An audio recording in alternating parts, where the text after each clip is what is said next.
Roll call, please. Chair Pulitz, Present. Vice Chair Norvell, Here. Treasurer Rogers, Here. Member Flint, Here. Member Golden, Member Horton, Member Hutter. A quorum is present. Thank you. Let's go ahead and do the pledge. John, you want to do it tonight? Sure, why not? I pledge allegiance to the flag of the United States of America and to the republic for which it stands, one nation, under God, indivisible, with liberty and justice for all. Thank you.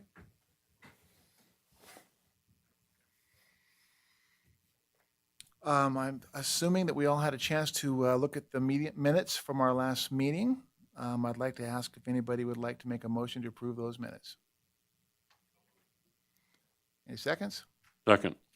All those in favor, say aye. Aye. Aye. Opposed? Okay, minutes have been approved.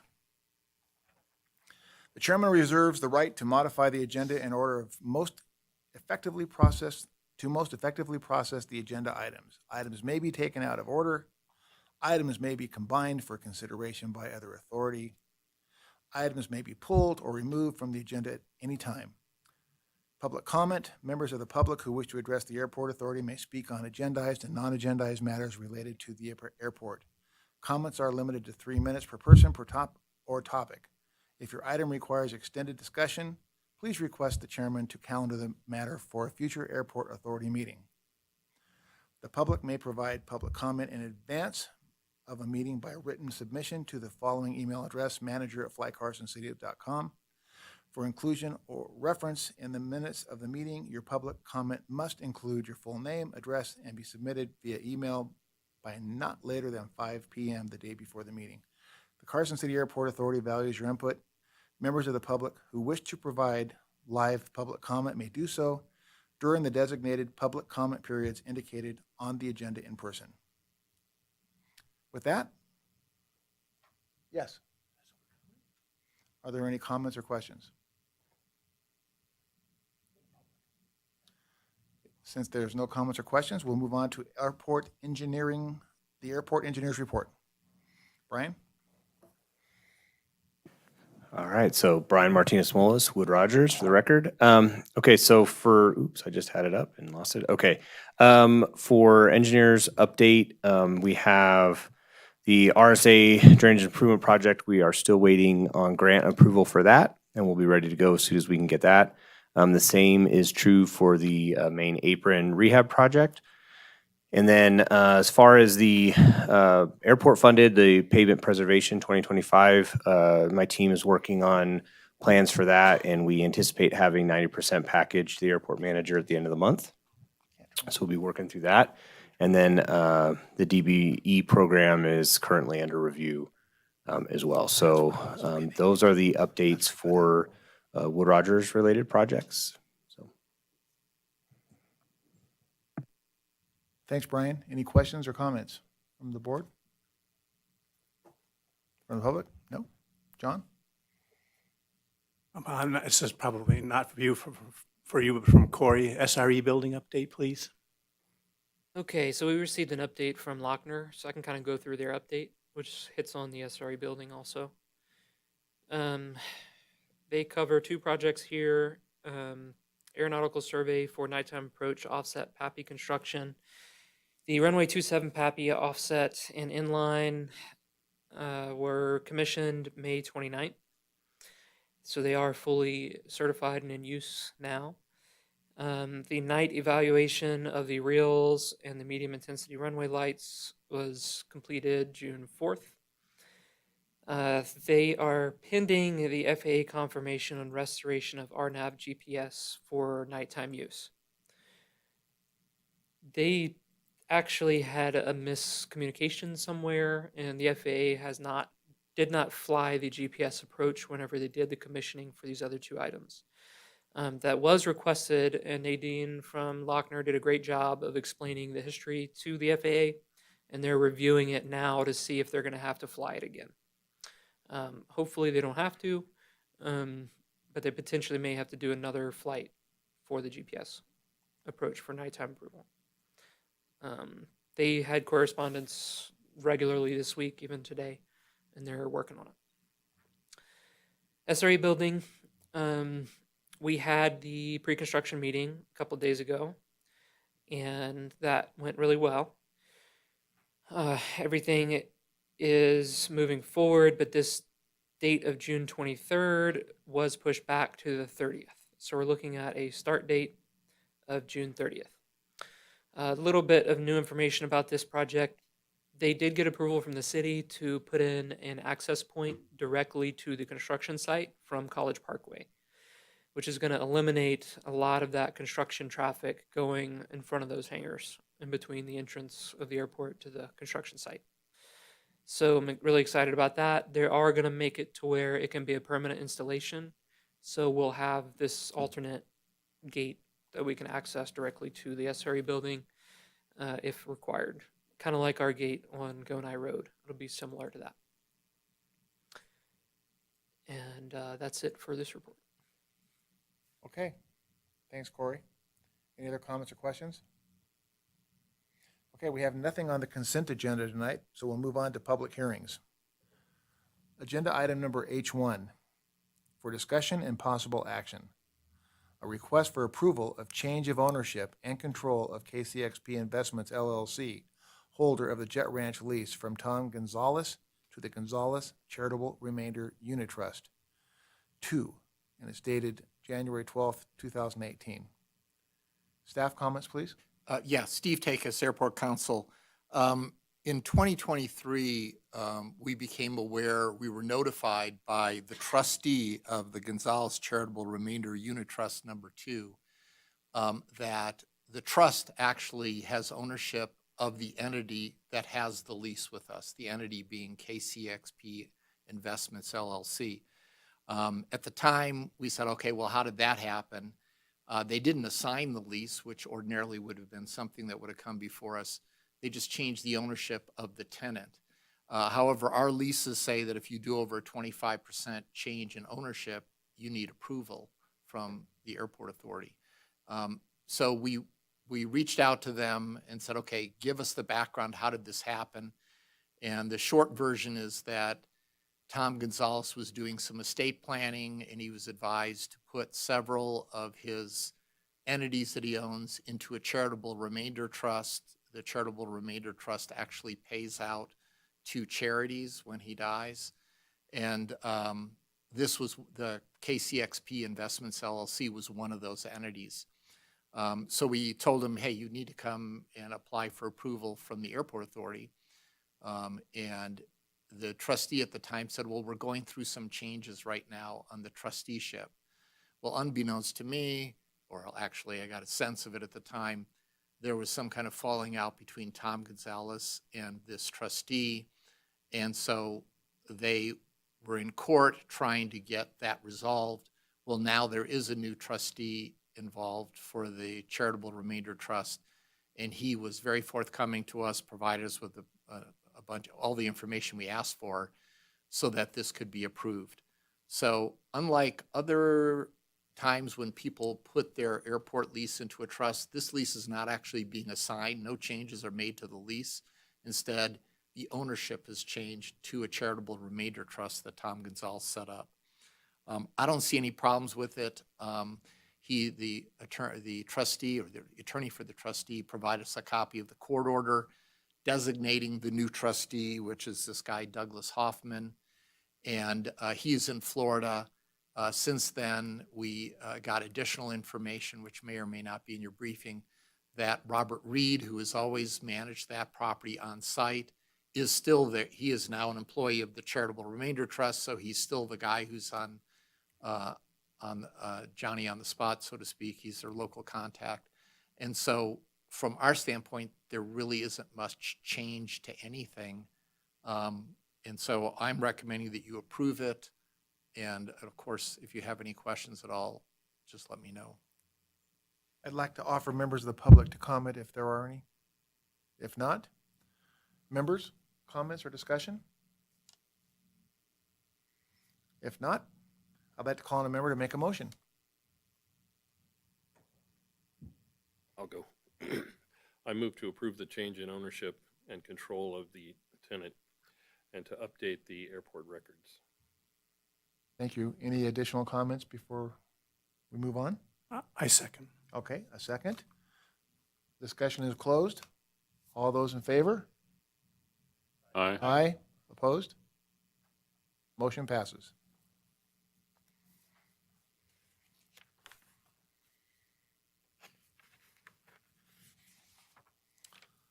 Okay. Agenda item H2 for discussion and possible action. Approval of change order number 1 to the contract with Houston Smith Construction, Inc. for AIP 44 Snow Removal Equipment Building, the SRE building.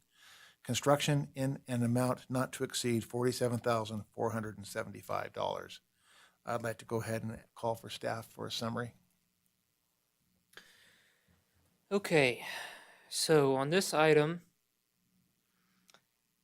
the SRE building, the contract was awarded in 2023 to Houston Smith Construction Incorporated. Between then and now, a lot of time has passed, and inflation has hit construction particularly hard.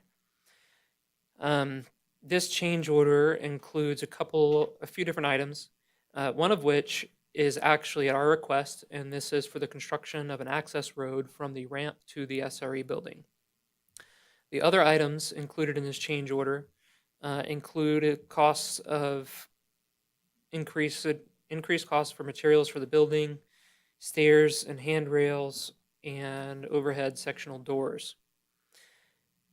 This change order got to where it is today after fairly in-depth discussions between our engineer, Houston Smith, and ourselves, and they did meet us halfway with these increases in cost. They're covering the increase in cost of the building, which they could have ordered the building sooner than they did. So they're covering that portion. And then they're also going to reduce the total cost of the building by using a different interior panel, which is another $5,000 that came off. And the pavement portion that's added here is being done at their cost. They would receive no profit from it. That was also a way to help offset some of these expenses.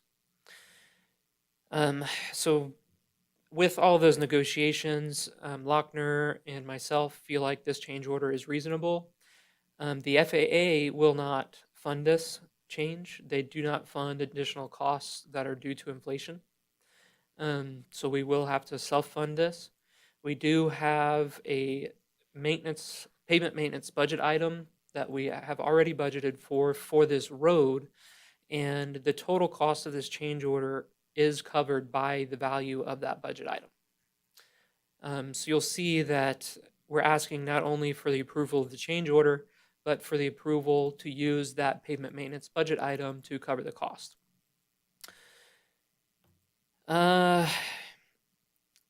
You'll notice the alternative that I have here is that if this change order is not approved, we would be potentially at risk of losing federal funding for the project. So I would highly recommend that we approve this change order. Thanks, Corey. All right. I'd like to offer members of the public to comment. There is none. I'll ask members of our board. Board discussion, please. Anybody? Okay. I'm going to call on a member to make a motion. Do it. Mr. Chairman, I move to approve change order 1 to the contract with Houston Smith Construction Company Incorporated for AIP 44 SRE building in an amount not to exceed $47,475 and to use the pavement maintenance budget for the additional expenses. Thanks, Harlow. If there's no other members to make a motion, I'd like for someone to offer a second. We have a second. You have a second? Great. Discussion is closed. All those in favor? Aye. Opposed? None? Motion passed. Okay, our final agenda item is H3. And this is a discussion and possible action, election of fiscal year 25-26 Carson City Airport Authority officers for chair, vice chair, secretary, and treasurer. Any comments from the, nope, any comments from the board? Starts with the board. I have it the other way. Mr. Chairman, I propose that we elect a list of officers consisting of those who are currently serving for the upcoming term. Oh, thank you, Mr. Norvell. Any other comments? If not, we can go ahead and ask for, We don't need a second, we don't even need a second? not on elections. Great. All those in favor? Aye. Aye. Opposed? Done. Motion passes. Very good. Okay. Airport managers report. Okay, so the FAA is very busy right now awarding grants, and they are doesn't very apply. busy, so they do not have an update on the through the fence access permit for us, unfortunately. I spent a lot of time working on the PAPI and SRE building projects, as we've kind of discussed already. I don't really need to add much to that. There is a fairly big issue with SAM.gov. SAM.gov is a system that is required to be updated annually in order for government entities to be awarded grants and also to receive reimbursements. The city's SAM.gov account is currently not active and needs to be renewed, and they are dealing with an access problem that they're currently working through. They have submitted the necessary paperwork to get this resolved, but it has not been resolved yet. The latest update on that is that the city is in the queue and there's nothing they can do to speed up the process. So this means a couple of things. We are waiting, potentially getting awarded 3 different grants, all of which cannot actually be awarded as long as SAM.gov is expired. So hopefully this won't prevent us from getting those grants. The FAA has informed me that the ramp rehabilitation project has been approved for award, but they can't issue us that award until this issue is resolved. We're also not able to issue any reimbursement requests for funding. And being that we're about to start the construction of the SRE building, we're going to have to cover the costs without reimbursement until this is resolved. This could be fairly expensive. Luckily, we do have funds available if we get to the point where we have to pull from our investment account. We'll be able to do that.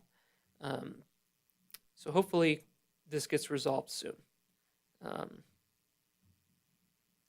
The airport has our own SAM.gov account. It is currently active. However, the FAA doesn't want us to switch accounts because that is a very substantial project. So as of right now, we're just have to wait for the FAA to get that one figured out. Well, actually, this isn't the FAA. This is another department of the federal government. Echo Delta Hangar Association is working towards completing the next building in their hangar development project. Also, Arrowhead Tenant is working towards completing the final building in their project. Eagle Valley Hangar Development is required to have a record of survey before the city will approve that lease. They have completed and gotten us that record of survey as of yesterday. So we're going to be able to move forward with getting that fully executed. The previously approved AT&T lease amendment has been executed by AT&T, and we are able to move forward with getting that approved by the city. And we have already begun on the 2024-2025 audit, and we've had our initial meeting, and we have a follow-up meeting where we're going to go over all of the corrective action items from the previous audit, so that the new auditor can go into this fully understanding with where we're coming from and all of the actions we've taken for those corrective actions. Fuel flowage and airport operations are down a little Corey? bit. Before you move on to that, I might have missed it, and forgive me if I did, but did you mention that the runway end identifier lights need to be flight checked? They were checked. They were. Yes. And that's odd. We didn't request that. But I guess in order for the PAPIs to be signed off for nighttime use, they checked both the medium intensity runway lights and the runway end identifier lights. So we just need to update the approach chart now. They need to. They need to. That's the only thing outstanding is the actual approach itself. That is a major step forward, Yes, it is. particularly for insurance companies who insure higher-end airplanes based Right. at the airport. I have a question too, Corey. Who or what at the city failed to get this SAM.org updated? This was an issue of staff turnover. There was an individual who had that access who is no longer with the city. And they're in the process of getting someone else to replace them. But unfortunately, getting authorization to operate SAM.gov is not a simple process. And it takes a lot of time, more than anything else. It just takes time. I would think this is probably their worst time of year as far as backlog. So it's kind of not great timing for that. Thank you. Anything else? That's it for airport manager's report. Let's move on to legal counsel report. Steve Takis, Airport Counsel. I'm currently looking through the changes to Nevada law for any changes that impact. So far, I haven't found anything significant that impacts the airport. There was a small change made to the Airport Act for the Airport Authority of Carson City, but it was just fallout from another section. There's a section of the law that says whenever an election is held, the people who work the election are entitled to be paid, and they've adopted an amendment to that law saying, but they can volunteer if they want to. Because the section in the Airport Authority Act that addresses bonding has something about elections, that section also carried through to the Airport Authority of Carson City. I'll get you more detail because I haven't dug into the legislative history to find out how did they even think of us. You know, I think it might have been an LCB search, and it didn't pop up when I was searching for any aviation-related legislation during the session. But I just want to let you know, I'm looking at this stuff, and by the next meeting, I should have a report for you for anything that affects us, and I'll put it in writing so you can look at it. That's all I have. Any questions of Steve? If not, John's treasurer report. You have the numbers in front of you. I don't have any concerns about the numbers. I think we're tracking nicely with the budget this year as we have in previous years. So if anybody has any questions, please ask. Questions? If not, is there any last public comment from anyone? No? All right. We don't have any real agenda items to discuss at this point for next month, but they will be coming. Unless we have anything else, this meeting. I just wanted to say that Arrowhead Tenants had their final walkthrough on one of the hangars today. And my son was moving stuff in the last time I checked. You know, so, Great news. That's awesome. yeah. Okay, if there's nothing else, this meeting is adjourned.